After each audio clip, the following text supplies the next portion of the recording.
Hello everyone, this is Mohan bhaiya. Welcome to my YouTube channel. So NCERT class 11 జాగ్రఫీకి సంబంధించి chapter 3 చూడబోతున్నాం ఈ వీడియోలో. Interior of the earth. So మనకి నేచర్ని ఇమాజిన్ చేస్తే నేచర్ ఆఫ్ ద ఎర్త్ అనేది మనకి ఎర్త్ సాలిడ్ బాల్ లాగా ఉంటుంది, అంటే రౌండ్ షేప్లో ఉంటుందా, క్రికెట్ బాల్లా ఉంటుందా, లేదంటే హాలో బాల్లో ఉంటుందా, అంటే మా బాల్లో ఒక మధ్యలో మెటీరియల్ ఏం లేకున్నట్లా ఖాళీగా ఉంటుందా అనేది ఒక క్వశ్చన్ మార్క్గానే ఉంటుందన్నమాట. So photographs or images of volcanic eruption and the television screen. So టీవీలోను ఇమేజెస్లోను వాల్కనిక్ ఎరప్షన్ గురించి న్యూస్ చూస్తుంటాము, వాటిని చూసే ఉంటారు మీరు. Can you recollect the emergence of hot molten lava, dust, smoke, fire and magma flowing out of the volcanic crater. So న్యూస్లో వచ్చిన వాల్కనీ నుంచి చూపించిన పిక్చర్స్ నుంచి లేదంటే వీడియోస్ నుంచి కానీ మీరు ఆ వాల్కనీ ఎలా ఎమర్జ్ అవుతుంది, హాల్ట్ లావా అనేది, ఆ డస్ట్ ఎలా వస్తుంది, స్మోక్ ఎలా వస్తుంది, ఫైర్ అండ్ మ్యాగ్మా ఫ్లో ఎలా అవుతుంది అనేది ఒకసారి ఊహించుకోండి, రికలెక్ట్ చేసుకోండి. సో మనకి దీని అంత గురించి ఎందుకు చెప్తున్నామంటే మనము ఇంటీరియర్ ఆఫ్ ద ఎర్త్ గురించి తెలుసుకోబోతున్నాం అనమాట. సో ఇంటీరియర్ ఆఫ్ ఎర్త్ని మనము రెండు ఎవిడెన్సెస్గా తెలుసుకోవచ్చు. అంటే ఎర్త్ లోపల ఏముంది అని, ఒకటేమో ఇండైరెక్ట్ సోర్సెస్, ఇండైరెక్ట్ ఎవిడెన్సెస్, ఒకటేమో డైరెక్ట్ ఎవిడెన్సెస్. సో వీటిని డైరెక్ట్ ఆర్ ఇండైరెక్ట్ సోర్సెస్ కూడా అంటాము. సో మనకి so configuration of the surface of the earth is largely product of the process operating in the interior of the earth. So earth surface అంతా కూడా ఇలా ఉండడానికి main reason ఏంటంటే interior of the earth వల్లనే. So exogenic as well as endogenic are constantly shaping the landscape. So present మన ల్యాండ్స్కేప్ని exogenic processes అలాగే endogenic processes కూడా షేప్ చేస్తున్నాయి అన్నమాట ల్యాండ్స్కేప్ని. So proper understanding of the physiographic character of a region remains incomplete if the effects of endogenic processes are ignored. Human life is largely influenced by the physiography of the region. So human life అంతా కూడా physiography of the region పైన depend అవుతుంది. ఎగ్జాంపుల్కి ఎక్కడైతే river flow ఉంటుందో, river plains అంటే Ganga, Brahmaputra ప్లెయిన్స్లో population ఎక్కువగా ఉంటుంది. ఎందుకంటే ప్లెయిన్స్లో అగ్రికల్చర్ అనేది చేయొచ్చు, అలాగే హ్యూమన్ సెటిల్మెంట్స్ కూడా ఉండొచ్చు. అలాగే హిమాలయన్ మౌంటైన్స్లోన సెటిల్మెంట్స్ అనేది కష్టం, ఎందుకంటే అక్కడ అంతగా మౌంటైన్స్ ఉంటాయి, తరచూ ల్యాండ్ స్లైడ్స్ అనేవి జరుగుతూ ఉంటాయి, ఎర్త్ క్వేక్స్ వచ్చే ఛాన్సెస్ కూడా ఉన్నాయి. సో ఆ విధంగా ఫిజియోగ్రఫీ పైన కూడా హ్యూమన్ లైఫ్ అనేది ఇన్ఫ్లుయెన్స్ అయ్యి ఉంటుంది. Therefore it is necessary that one gets acquainted with the forces that influence the landscape development. To understand why earth shakes or how a tsunami wave is generated, it is necessary that we know certain details of the interior of the earth. Tsunami ఎలా వస్తుంది, earth ఎందుకు షేక్ అవుతుంది earth వచ్చినప్పుడు అనేది మనకు అర్థం కావాలంటే interior of the earth ఎలా ఉంటుందో ఒకసారి తెలుసుకోవాలి. So previous chapter you have noted that earth forming materials have been distributed in the form of layers from the crust to the core. So crust నుంచి కోర్ వరకు కూడా ఈ earth forming materials అన్నీ కూడా డిస్ట్రిబ్యూట్ అయ్యి ఉంటాయి. It is interesting to know how scientist have gathered information about these layers and what are the characteristics of each of this layer. This is exactly what this chapter deals with. The sources of information about the interior. So interior earth interior యొక్క sources of information చూస్తే earth radius almost 6370 kilometre ఉంటుంది. No one can reach the center of the earth and make observations or collect samples of the material. So earth సెంటర్కి reach అవ్వలేరు ఎవరు కూడా, అలాగే observations కానీ samples కానీ collect చేయలేరు అనమాట.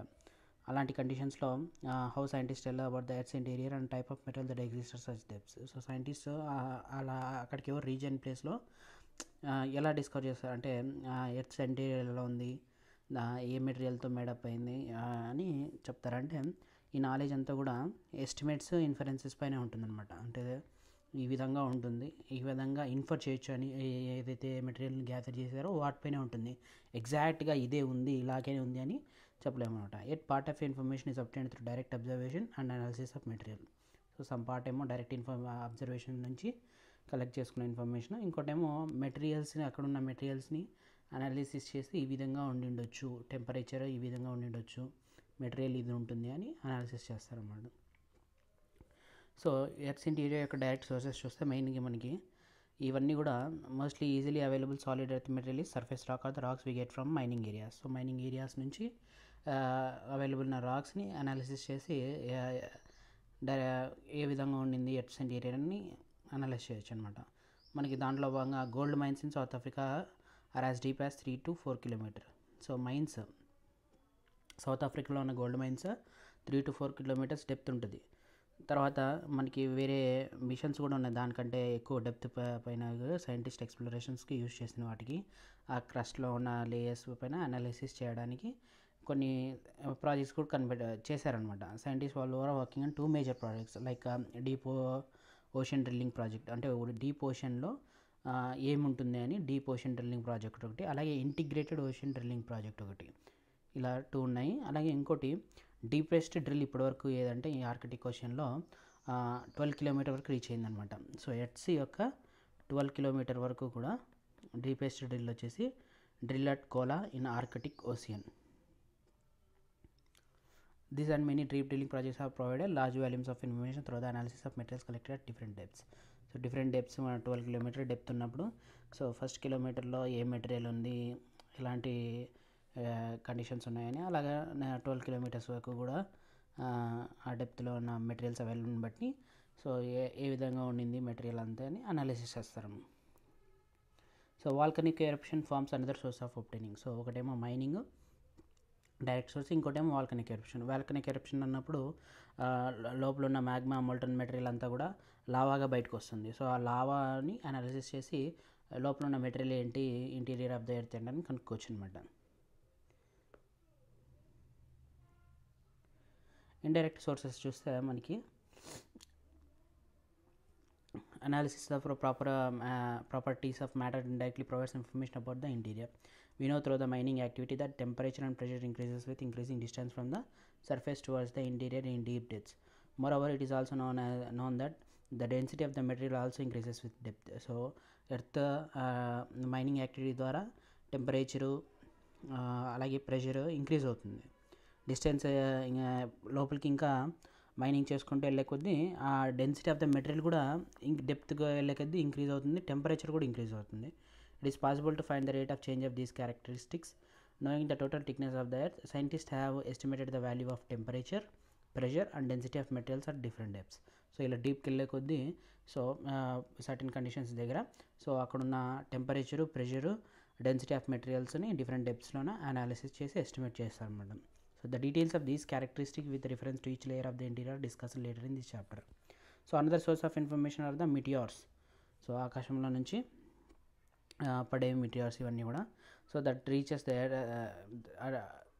meteors that at times reaches the earth. However, it may be noted that material that becomes available for analysis from meteors is not from the interior of the earth. The material and the structure observed in the meteors are similar to that of the earth. So ఇది పైన ఆకాశంలో నుంచి పడుతుంది, భూమి పైన పడినప్పుడు material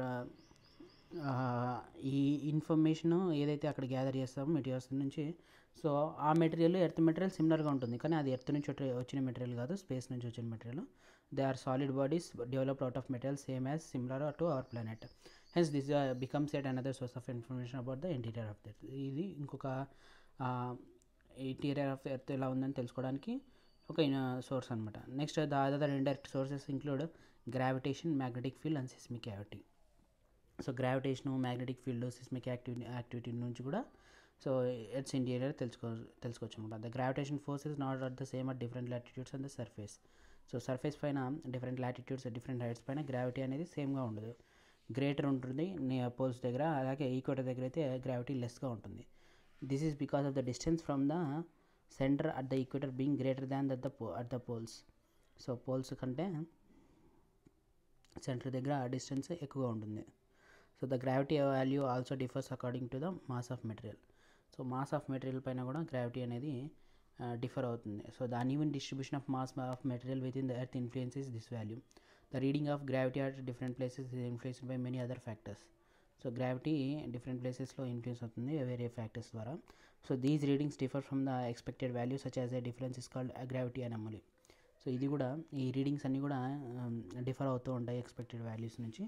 ఆ డిఫరెన్సెస్ని మనం గ్రావిటీ అనామలీ అని కూడా పిలుస్తాం. So gravity anomalies gives us information about the distribution of mass of the material in the crust of the earth. So gravity anomalies అన్నీ కూడా ఈ ఇన్ఫర్మేషన్ ఇస్తుంది అనమాట, మాస్ ఆఫ్ మెటీరియల్ ఏ విధంగా డిస్ట్రిబ్యూట్ అయ్యింది ఎర్త్ యొక్క క్రస్ట్లో అని. సో ఈ మ్యాగ్నెటిక్ సర్వీసెస్ కూడా, ఈ సర్వేస్ ఏవైతే మ్యాగ్నెటిక్ గ్రావిటీకి సంబంధించి gravity anomaly differences in magnetic gravitation పైన సర్వే చేసిన వాటన్నిటిని కూడా ఇన్ఫర్మేషన్ ప్రొవైడ్ చేస్తుంది, మ్యాగ్నెటిక్ మెటీరియల్స్ క్రస్ట్ పోర్షన్లో ఏ ఉన్నాయి అని. అలాగే seismic activity is one of the most important sources of information about the interior of the hence we shall discuss in some detail. So seismic activity and earthquakes, the study of seismic waves provides a complete picture of the layered interior. An earthquake in simple words is the shaking of the earth. So earthquakes అంటే earth షేకింగ్ని earthquake అంటాము. So ఇది natural event అనమాట, దీన్ని ఎవరు cause చేయలేరు. Release of energy అనేది release అవుతుంది, దానివల్ల ఎర్త్ షేక్ అవుతుంది. అసలు ఎర్త్ ఎందుకు షేక్ అవుతుందో చూస్తే, so the release of energy occurs along a fault. A fault is a sharp break in the crustal rocks. Rocks along a fault tend to move in opposite direction. As the overlying rock strata press them, the friction locks them together. However, the tendency to move apart at some point of time overcomes the friction. As a result, the block gets deformed and eventually they slide one past another abruptly. This causes the energy of release and the energy waves were travel in all directions. So crust surface అంతా కూడా faults లాగా ఇలా faults crustal racks ఫాల్ట్స్తో ఉంటాయి అన్నమాట. So ఇవన్నీ కూడా సరి fix అవ్వడానికి టైం, క్రస్టల్ లేయర్ ఫామ్ చేయడానికి కొన్ని చేంజెస్ అనేది జరుగుతుందన్నమాట. సో ఫ్రిక్షన్ అనేది లాక్ చేస్తుంది రెండింటిని, టెండెన్సీ అనేది ఉంటుంది, అంటే మూవ్ అపార్ట్ అని అవి క్రిస్టల్ లైఫ్ ఫామ్ చేయడానికి ఆ ఫ్రిక్షన్ ఓవర్కమ్ చేయడానికి చూస్తాయి అన్నమాట. సో దాని ద్వారా blocks get deform and eventually they slide past one another apparently. So ఒకటి పక్కన ఒకటి స్లైడ్ అవుతాయి, దాని ద్వారా ఎనర్జీ రిలీజ్ అవుతుంది. ఎనర్జీ రిలీజ్ అనేది అన్ని డైరెక్షన్స్లో రిలీజ్ అవుతుంది. ఎక్కడైతే ఎనర్జీ రిలీజ్ అయ్యే పాయింట్ ఉంటుందో దాన్ని ఫోకస్ అంటారు, focus of an earthquake. So ఈ ఎర్త్ పైన ఎక్కడైతే ఎనర్జీ రిలీజ్ అవుతుందో అది ఫోకస్. ఎక్కడైతే ఈ ఎనర్జీ రిలీజ్ వెళ్ళి ఎర్త్ సర్ఫేస్ పై రీచ్ అవుతుందో దాన్ని ఎపిసెంటర్ అంటాం, ఎపిసెంటర్ ఆఫ్ ఎర్త్క్వేక్, ఎపిసెంటర్. ఇక్కడ నుంచి అన్ని డైరెక్షన్స్లోనే ఎనర్జీ అనేది రిలీజ్ అవుతుంది అన్నమాట. సో దీన్ని ఏమో ఫోకస్ పాయింట్, ఇది ఎపిసెంటర్. ఫోకస్ పాయింట్ పైన ఎపిసెంటర్ ఉంటుంది ఎప్పుడు. The point on the surface nearest to the focus is called epicenter.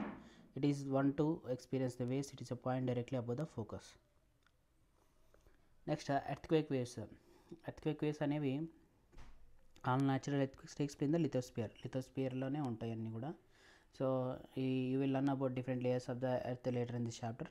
It is sufficient to note here that lithosphere refers to the portion of depth up to 200 km. 200 km వరకు కూడా upper లేయర్ని lithosphere అని పిలుస్తారు.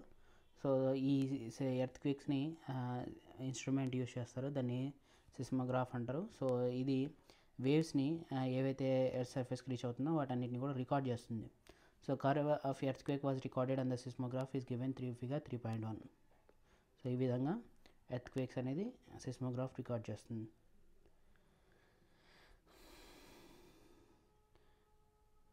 So earthquake waves are basically of 2 types. So earthquake waves అన్నీ కూడా 2 types ఉంటాయి, body waves, surface waves.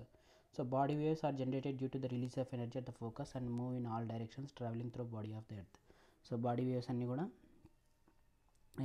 Energy release focus point దగ్గర generate అయ్యి ఇవన్నీ అన్ని డైరెక్షన్స్లో మూవ్ అవుతాయి కాబట్టి వీటిని బాడీ వేవ్స్ అంటారు. Next body waves interact with surface racks and generate new set of waves called surface waves.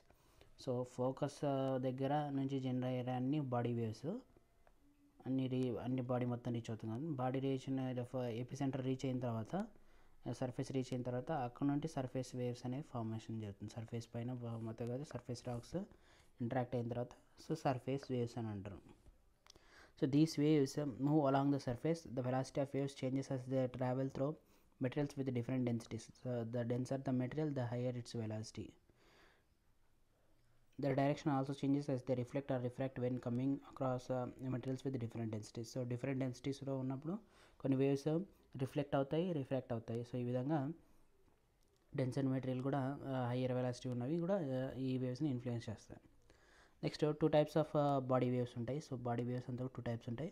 ఒకటేమో P wave, S wave. P అంటే faster, moves faster and first arrive at the surface. So that's why it is called as primary waves. So earth సర్ఫేస్ని first reach అవుతాయి అనమాట, ఫాస్ట్గా ఉంటాయి కాబట్టి. So అందుకే primary waves అంటారు. సో పీ వేవ్స్ సౌండ్ వేవ్స్కి సిమిలర్గా ఉంటాయి. So so they travel through gas, liquid, solid, 3 types of మెటీరియల్స్లో ఇవి ట్రావెల్ అవుతాయి. కానీ ఎస్ వేవ్స్ లేట్గా రీచ్ అవుతాయి, కొంచెం టైం ల్యాగ్ పడుతుంది కాబట్టి సెకండ్ ప్రైమరీ వేవ్స్ తర్వాత వస్తే రీచ్ అవుతాయి కాబట్టి సర్ఫేస్కి ఇవి సెకండరీ వేవ్స్ అంటారు. So an important fact about yes waves is that they can travel only through solid materials. So solid materials important point ఇది. సెకండరీ వేవ్స్ సాలిడ్ మెటీరియల్స్తో మాత్రమే ట్రావెల్ అవుతుంది, లిక్విడ్స్లోను గ్యాసెస్లోను travel అవుతుంది. This characteristics of the S waves is quite important. It has helped scientists to understand the structure of the interior of the earth. Reflection causes waves to rebound, whereas refraction makes waves move in different directions. The variations in direction of waves are inferred with the help of the record on seismograph. So ఈ variations అన్నీ కూడా సెస్మోగ్రాఫ్ రికార్డ్లో అవుతాయి. The surface waves are the last to report on seismograph. These waves are more destructive. So ఇవి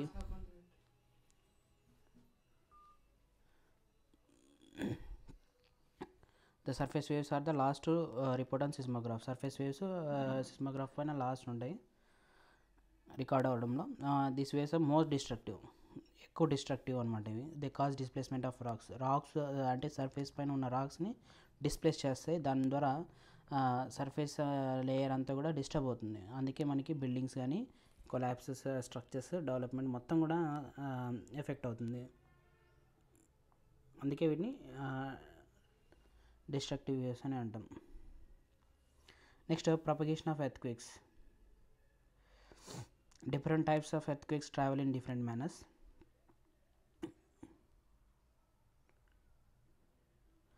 As they move or propagate, they cause vibration in the body of the rocks through which they pass. So different rocks అన్నీ కూడా different types of earthquakes అన్నీ waves travels అవుతాయి different manners-లోను. So అవన్నీ కూడా రాక్స్లో vibration cause చేస్తాయి. So P waves vibrate parallel to the direction of the wave. P waves అనేవి ప్యారలల్గా ఉంటాయి డైరెక్షన్ ఆఫ్ ద వేవ్కి. ఇది pressure material exerts pressure on the material in the direction of the propagation. As a result, it creates density differences in material leading to stretching and squeezing of the material. So other three waves vibrate perpendicular to the direction of propagation.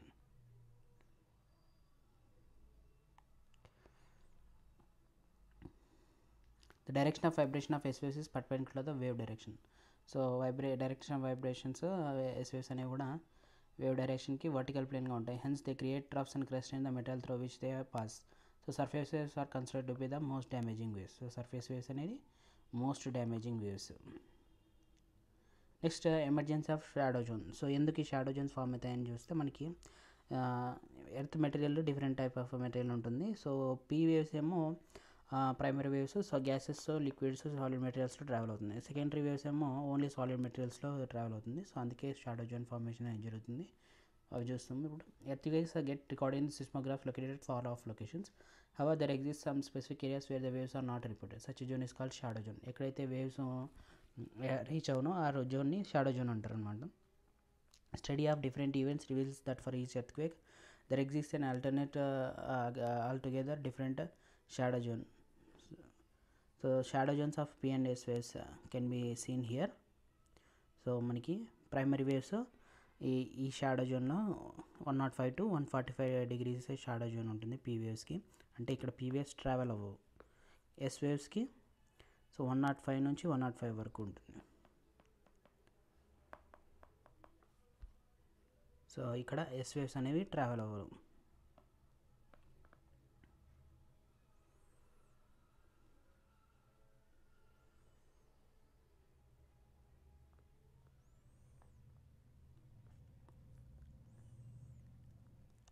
It was observed that seismographs located at any distance with 105 degrees from the epicenter recorded the arrival of both P and S waves. So 105 దగ్గర నుంచి P waves S waves reach అవుతాయి అక్కడ వరకు.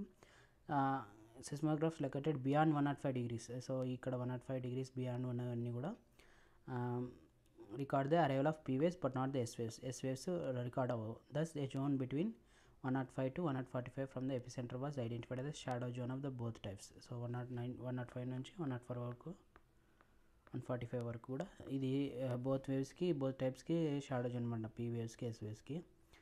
The entire zone beyond 105 degrees doesn't receive the S waves. 105 degrees పైన ఉన్నవన్నీ కూడా అసలు S వేవ్స్ని రిసీవ్ చేసుకోదు. So the shadow zone of the S waves is much larger than that of the P waves. So S waves shadow zone అనేది P waves కంటే larger than ఉంటుంది. The shadow zone of P waves appears as a band around the earth between 105 to 145 degree away from the epicenter. The shadow zone of S waves is not only larger in extent, but it is also a little over 40% of Earth's surface. You can draw the shadow zone of any earthquake provided you know the location of the epicenter. So shadow జోన్ని ఎవరైనా draw చేయొచ్చు. మనకి shadow zone యొక్క parameters తెలుస్తాయి అన్నమాట. So types of earthquakes చూస్తే మనకి types of ఎర్త్లో tectonic earthquakes ఉంటాయి. ఇవి స్లైడింగ్ ఆఫ్ రాక్స్ అనేవి స్లైడ్ అవ్వడం వల్ల దొరలడం వల్ల ఫార్మేషన్ అవుతుంది, అందుకే టెక్టానిక్ ఎర్త్క్వేక్స్ ఇవి. Next special classes of tectonic earthquake is volcanic earthquake. So ఇది వాల్కనస్ ద్వారా యాక్టివ్ వాల్కనస్ ఉన్న ఏరియాలో ఎర్త్క్వేక్ ఫార్మేషన్ అనేది జరుగుతుంది.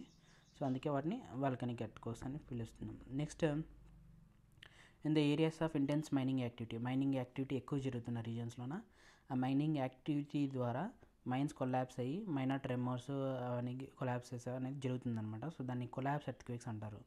మైనింగ్ వల్ల కొలాప్స్ అవుతుంది కాబట్టి collapse earthquakes. Next ground shaking may also occur due to the explosion of chemical or nuclear devices such tremors are called explosion earthquakes.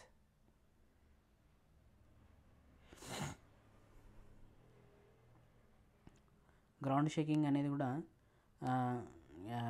కొన్ని కెమికల్స్ న్యూక్లియర్ డివైసెస్ ఎక్స్ప్లోషన్ అన్నప్పుడు జరుగుతుంది, huge material expose అవ్వడం వల్ల. So such ట్రెమర్స్ని మనం explosion జరగడం వల్ల వచ్చే earthquakes కాబట్టి ఎక్స్ప్లోజన్ ఎర్త్క్వేక్స్ అని పిలుస్తారు. Next earthquakes that occur in the areas of large reservoirs are referred to as reservoir induced earthquakes. So large reservoirs construction చేసినప్పుడు వాటర్ ప్రెషర్కి అక్కడ కొన్ని ఎర్త్క్వేక్స్ అనే ఫార్మేషన్ అనేది జరుగుతుంది. సో ఆ ఎర్త్క్వేక్స్ లార్జ్ రిజర్వాయర్ వల్ల కలిగిన ఎర్త్క్వేక్స్ని రిజర్వాయర్ ఇండ్యూస్డ్ ఎర్త్క్వేక్స్ అంటారు. Next measuring earthquakes. So earthquakes events are scaled either according to the magnitude or intensity of the shock. So the magnitude scale is known as Richter scale. So magnitude scaleని Richter scale అంటారు earthquakes మెరిసేది. So the magnitude relates to the energy released during the quake. The magnitude is expressed in numbers 0 to 10. The intensity scale is named after Mercalli. So Italian seismology. The intensity scale takes into account the visible damage caused by the event. The range of intensity scale is 1 to 12. So Richter scale ఏమో 0 to 10. So earthquake యొక్క ఇంటెన్సిటీని కనుక్కునేది మెర్కలీ scale. So ఇది 1 to 12 ఉంటుంది అనమాట. Next effects of earthquakes చూస్తే earthquake వల్ల వచ్చే effects. So ఇది natural hazard, immediate hazardous effect చూస్తే మనకి గ్రౌండ్ షేకింగ్, భూమి మొత్తం కదిలిపోతుంది, గ్రౌండ్ సెటిల్మెంట్ జరుగుతుంది డిఫరెన్షియల్గా, అలాగే ల్యాండ్ స్లైడ్స్ మడ్ స్లైడ్స్ జరుగుతాయి, సాయిల్ లిక్విఫేషన్ జరుగుతుంది, ground లర్చింగ్, avalanches, ground displacement. So ఎత్తు ఉన్నది తగ్గు అయిపోతుంది, తగ్గు ఉన్నది ఎత్తు అయిపోతుంది, ఫ్లడ్స్ వస్తాయి, డ్యామ్స్ లీవీ ఫెయిల్యూర్స్, డ్యామ్స్ దగ్గర ఎర్త్క్వేక్స్ వస్తే డ్యామ్ కొలాప్స్ అవుతుంది, దాని ద్వారా వాటర్ అంతా కూడా ఫ్లడ్ అయిపోతుంది. నెక్స్ట్ ఫైర్స్, వాల్కనిక్ ఎర్త్క్వేక్స్ దగ్గర వాల్కనిక్స్ ఉంటాయి కాబట్టి వాటి నుంచి లావా నుంచి పరిసర ప్రాంతాలకు రీచ్ అయ్యే ఛాన్స్ ఉంది. Next structural collapse, falling objects, tsunami, ఇవన్నీ కూడా effects of earthquake. The first 6 listed above have some bearings upon landforms, while others may be considered the effects causing immediate concern to the life and properties of people in the region. The effect of tsunami would occur only if the epicenter of the tremor is below oceanic waters and the magnitude is sufficiently high. Tsunamis are waves generated by the tremors and not an earthquake in itself. Though the actual quake activity lasts for a few seconds, its effects are devastating provided the magnitude of the quake is more than 5 on Richter scale.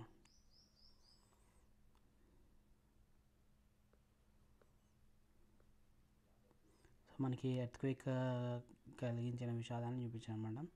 Destruction caused by tidal waves in Marina Beach, India. So చెన్నైలో earthquakes వచ్చినవి, floods వచ్చినప్పుడు, Chennai floods. People walk through debris of the houses destroyed by the tidal waves in the coastal areas in Colombo, శ్రీలంకలో ఇది. అలాగే థాయిలాండ్లో view of destruction caused by tidal waves in Thailand, tidal waves in Indonesia. Frequency of earthquake occurrences. So earthquake is a natural hazard. If a tremor of a high magnitude takes place, it can cause heavy damage to the life and property of people. So earthquake అనేది natural hazard. ఎక్కువ magnitude ఉన్న earthquake వస్తే ఎక్కువ damage అనేది జరుగుతుంది, ఎక్కువ property damage, ఎక్కువ life damage అనేది జరుగుతుంది. However not all the parts of the globe necessary experience major shocks. So major shocks అన్నీ కూడా ఎక్స్పీరియన్స్ చేయకపోవచ్చు, ఎందుకంటే కొన్ని ప్లేసెస్లో మాత్రమే ఎక్కువ డ్యామేజ్ ఉంటుంది. We shall be discussing distribution of earthquakes and volcanoes with some details in the next chapter. Note that earthquakes of high magnitude 8+ are quite rare. 8+ వచ్చే మ్యాగ్నిట్యూడ్ ఉన్న ఎర్త్క్వేక్స్ వచ్చేవి చాలా తక్కువ అనమాట. So they occur once in 1 to 2 years, whereas those of tiny types occurs almost every minute. So tiny earthquakes అనేది మనము నెగ్లిజిబుల్గా మ్యాగ్నిట్యూడ్తో ఉండేదని ప్రతి మినిట్ జరుగుతూ ఉంటుంది అనమాట. కానీ 8+, 7 మ్యాగ్నిట్యూడ్తో వచ్చేవన్నీ కూడా ఎర్త్క్వేక్స్ 1 or 2 ఇయర్స్కి మనం ఎక్స్పీరియన్స్ చేస్తాం. సో స్ట్రక్చర్ ఆఫ్ ఎర్త్ చూస్తే మనకి క్రస్ట్, మ్యాంటల్, కోర్ ఉంటుంది. So crust upper part brittle in నేచర్లో ఉంటుంది, అవుటర్ మోస్ట్ సాలిడ్ పార్ట్ ఇది. థిక్నెస్ ఆఫ్ ద క్రస్ట్ అనేది వేరీ అవుతుంది oceanic and continental areas. So continental ఏరియాస్లో థిక్ క్రస్ట్ ఉంటుంది, సో ఆల్మోస్ట్ 30 kilometers ఉంటుంది. అదే ఓషియానిక్ క్రస్ట్లో అయితే ఓషన్ కాబట్టి 5 kilometers వరకు థిక్నెస్ ఉంటుంది. The continental crust is thicker in the areas of major mountain systems. So ఎక్కడైతే మౌంటైన్ సిస్టమ్స్ ఉంటాయో అక్కడ కాంటినెంటల్ క్రస్ట్ అనేది ఎక్కువగా ఉంటుంది ఓషియన్ సిస్టమ్ కంటే. కాంటినెంటల్ సిస్టమ్ దగ్గర ఈ క్రస్ట్ 30 kilometers ఉంటే ఓషియన్ది 5 kilometers ఉంటుంది. హిమాలయన్ లాంటి రీజన్స్లో ఆల్మోస్ట్ 70 kilometers థిక్ ఉంది అనమాట. నెక్స్ట్ మ్యాంటిల్ మిడిల్ పోర్షన్ చూస్తే ఇది క్రస్ట్ కింద ఉంటుంది. So mantle up to 2009 kilometers వరకు ఉంటుంది. దీన్ని మోహస్ డిస్కంటిన్యూటీని సపరేట్ చేస్తుంది అనమాట. సో అంటే క్రస్ట్ని మ్యాంటిల్ని సపరేట్ చేసేది. The upper portion of the mantle is called asthenosphere. The word astheno means weak. It is considered to be extending up to 400 kilometers. It is the main source of magma that finds its way to the surface during volcanic eruptions. So volcanic ఎరప్షన్స్లో molten magma అంతా asthenosphere నుంచే బయటకు వస్తుంది అనమాట. The crust and the uppermost part of the mantle are called lithosphere. So క్రస్ట్ని uppermost మ్యాంటిల్ని కలిపి lithosphere అంటారు. సో దీని 100 to 200 kilometers రేంజ్ వరకు ఉంటుంది. The lower mantle extends beyond the asthenosphere. It is a solid state. So మనకి ఇక్కడ పిక్చర్లో ఇచ్చినట్టు crust upper layer, so continental crust, oceanic crust. So ఇది mantle. So asthenosphere upper layer of the mantle. So upper layer mantle crust కలిపి lithosphere.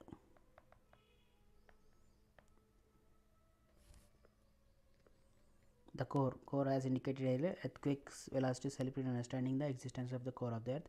The core mantle boundary is located at the depth of 2900 kilometers. The outer core is in liquid state. So outer core liquid state లో ఉంటుంది, inner core solid స్టేట్లో ఉంటుంది. ఇది heavy మెటీరియల్తో made అయి ఉంటుంది, nickel and ఐరన్తో. Sometimes దీన్ని నైఫెల్ air అంటారు. నికెల్ని ఎన్ఐతో అంటారు, ఫెరస్ని ఐరన్ కాబట్టి ఇలా నైఫెల్ ఎయిర్ అని పిలుస్తారు. Volcanoes and volcanic land forms. So volcanoes గురించి చూస్తే మనకి ఈ పిక్చర్లో కనిపిస్తుంది అన్నీ కూడా వాల్కనోస్. సో వాల్కనోస్ ద్వారా ఫామ్ అయిన ల్యాండ్ ఫామ్స్ కూడా చూస్తాం మనము. Volcano is a place where gases, ashes and or molten rock material, lava escape to the ground. So volcano నుంచే మనకి వాల్కనో ఎరప్షన్ ద్వారా గ్యాసెస్, యాషెస్ కానీ మోల్టెన్ రాక్ మెటీరియల్ అంతా కూడా లావా బయటకు వస్తుంది, గ్రౌండ్ పైన రీచ్ అవుతుంది. Volcano is called active volcano if the materials mentioned are being released or have been released out in to the recent past. So volcano అనేది active volcano అని పిలుస్తారు, materials ఎప్పుడైతే కానీ రిలీజ్ అవుతాయి బయటకి అవి. So the layer below the solid crust is mantle. Crust కింద ఉండేదంతా కూడా మ్యాంటిల్ అనమాట. It has higher density than that of the crust. So the mantle contains a weaker zone called asthenosphere. Mantle మనకి మన చెప్పినట్టుగా ఆస్థెనోస్పియర్ ఉంటుంది. ఈ ఆస్థెనోస్పియర్ నుంచే మనకి మ్యాగ్మా అనేది బయటకు వస్తుంది అనమాట. it is from this molten rock materials find their way to the surface. The material in the upper mantle portion is called magma అంటారు. సో ఈ హాల్ట్ మోల్టన్ మాగ్మా అనేది బయటకు వస్తుంది, బయటకు వచ్చినాక దాన్ని లావా అంటారు. Once it start moving towards the crust or reaches the surface, it referred as lava. The material that reaches the ground includes lava flows, pyroclastic debris, volcanic bombs, ash and dust and gases such as nitrogen compounds, sulfur compounds and minor compounds of chlorine, hydrogen and argon. So ఈ material అంతా కూడా volcano erupt అయినప్పుడు బయటకు వస్తుంది. So volcanoes అన్నీ కూడా వాటి nature of eruption పైన డెవలప్ అయిన ఫామ్ పైన కానీ సర్ఫేస్ పైన సో టైప్స్ ఆఫ్ వాల్కనోస్ అనేది ఉంటాయి అన్నమాట. సో దాంట్లో shield volcanoes. So shield volcanoes అంటే ఒక షీల్డ్ లాగా ఫామ్ అవుతాయి ఇవి. సో వాటికి షీల్డ్ వాల్కనో. దీన్ని bearing the basalt flows, the shield volcanoes are the largest of the all volcanoes in the earth. So ఈ షీల్డ్ లాగా ఉంటుంది, ఒక షీల్డ్ లాగా ఉంటుంది కాబట్టి దీన్ని లార్జెస్ట్ వాల్కనోస్ ఇవి. So Hawaiian volcanoes are the most famous examples. These volcanoes are mostly made up of basalt, a type of rock that is very fluid when erupted. So basalt అనే మెటీరియల్తో తయారై ఉంటుంది ఇది షెల్ వాల్కనో. ఇది very ఫ్లూయిడ్గా ఉంటుంది erupt అయినప్పుడు. These volcanoes are not steep, they become explosive if somehow water gets in to the vent. So water వెళ్తే మాత్రము ఇవి చాలా ఎక్స్ప్లోజివ్గా ఉంటుంది, otherwise they are characterized by low explosivity. So the upcoming lava moves in the form of a fountain and therefore out the cone at the top of the vent and develops into cinder cone. Next, composite volcanoes. Composite volcanoes are characterized by the eruption of cooler and more viscous lavas than basalt. More cooler and vicious lava అనేది బయటకు వస్తుంది ఈ composite వాల్కనోస్లోనే. ఇవి explosive eruptions వల్ల form అవుతాయి. So along with lava large quantities of pyroclastic material and Ashes find their way to the ground. So this material accumulates in the vicinity of the vent openings, leading to the formation of layers, and this makes the mounds appear as a composite volcanoes. Next, caldera. So these are the most explosive of the Earth's volcanoes. They are usually so explosive that when they erupt, they tend to collapse on themselves rather than building any tall structure. So the collapsed depressions are called calderas. Their explosiveness indicates that the magma chamber supplying the lava is not only huge but is also in close vicinity. So ఇది most explosive caldera అనేది అన్నిటికంటే.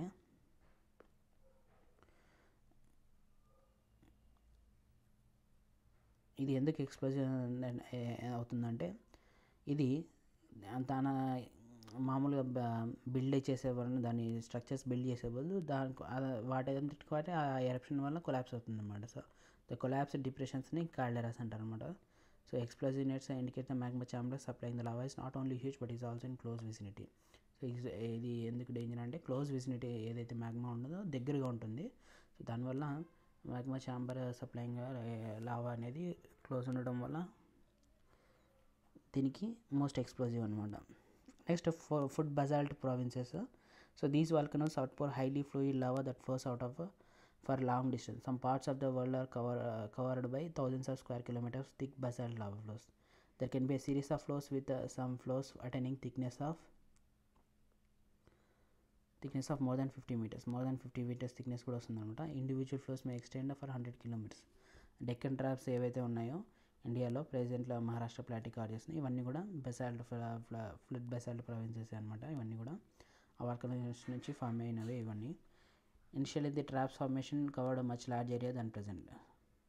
Next mid oceanic ridges. So ఈ mid oceanic రిడ్జెస్లో mid oceanic రిడ్జెస్లో ఈ volcanoes అనేవి erupt అవుతాయి. So almost 20,000 kilometer long stretches ఉన్నాయన్నమాట ఓషన్ బేసిన్స్లో అంతా కూడా world wide. So the central portion of this ridge experience frequent eruptions. We shall be discussing in detail in the next chapter.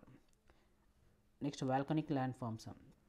So types of volcanoes చూసాము మనము. Caldera, food basalt provinces అని, composite volcanoes అని, అలాగే shield volcano and అన్నీ చూసాము. ఈ volcanoes erupt అయినప్పుడు land formations జరుగుతాయి కదా. సో ల్యాండ్ ఫార్మ్స్ గురించి చూస్తాం.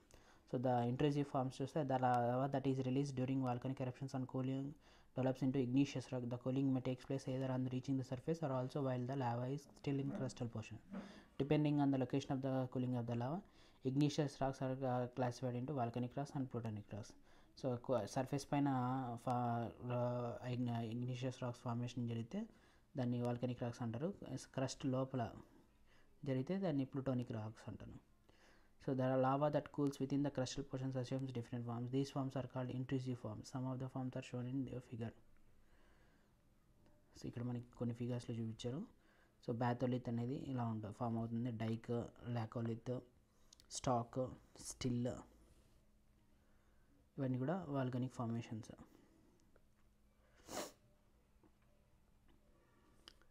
Batholiths అంటే large body of magmatic material that cools in the deeper depth of the crust develops in the forms of large domes.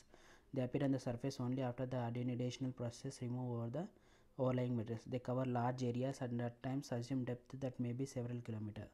These are granitic bodies. Batholiths are cooled portion of magma chambers. So batholiths అన్నీ కూడా cold portion magma chambers యొక్క ఇవి large domes formation జరుగుతుంది. So ఇది batholiths cold portion. Next laccoliths, large dome shaped intrusive bodies with a level base and connected by a pipe like conduit from below. So laccoliths చూస్తే ఇక్కడ ఉంటుంది. So dome shaped ఉంటుంది, అలాగే pipe like connection ఉంటుంది అన్నమాట. So దీన్నే laccolith అంటారు. So it resembles the volcanic domes of composite volcano, only these are located at deeper depths. It can be regarded as the localized source of lava that finds its way to the surface. The Karnataka Plateau is spotted with the domal hills of granite rocks.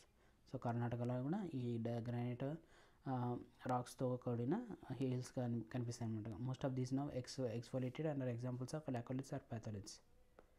Next lopolith, phacolith and sills. So lopolith, phacolith and sills చూస్తే ఇది sill, dyke, stock.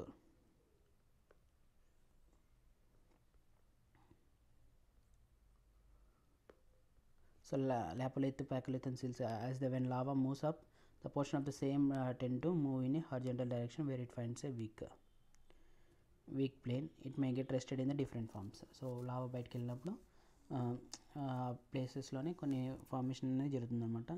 So different ఫార్మ్స్లో rest అయితే అవుతుంది, cool అయిపోతుంది. In case it develops into saucer shape, a concave to the sky body, it is called lopolith. Saucer shape వస్తే sky body కాన్కేవ్గా ఉంటే so దాన్ని లాపోలిత్ అంటారు. A wavy mass of intrusive rocks at the times is found at the base of synclines or at the top of anticline is a infolded igneous country. Such wavy materials have a definite conductive source beneath in the form of magma chambers, subsequently developed as batholiths.